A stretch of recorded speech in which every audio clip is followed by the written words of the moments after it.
Hyderabad film Nagar PS పరిధిలో tuition teacher దాష్టికానికి పాల్పడింది.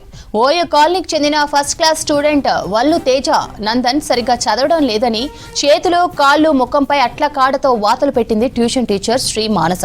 దీంతో బాబు ఒంటిపై తీవ్ర గాయాలయ్యాయి. తమ కొడుకును కొట్టి గాయపరిచిన టీచర్పై చర్యలు తీసుకోవాలని ఫిలిం నగర్ పోలీస్ స్టేషన్లో ఫిర్యాదు చేశారు పేరెంట్స్.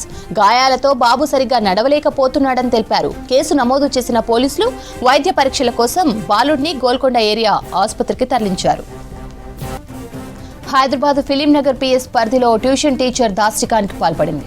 ఓయో కాలనీకి చెందిన ఫస్ట్ క్లాస్ స్టూడెంట్ వల్లు తేజనందన్ సరిగ్గా చదవడం లేదని చేతులు కాళ్ళు ముఖంపై అట్లకాడతో వాతలు పెట్టింది ట్యూషన్ టీచర్ శ్రీ మానస. దీంతో బాబు ఒంటిపై తీవ్ర గాయాలయ్యాయి. తమ కొడుకును కొట్టి గాయపరిచిన టీచర్పై చర్యలు తీసుకోవాలని ఫిలిం నగర్ పోలీస్ స్టేషన్లో ఫిర్యాదు చేశారు పేరెంట్స్. గాయాలతో బాబు సరిగ్గా నడవలేకపోతున్నాడని తెలిపారు.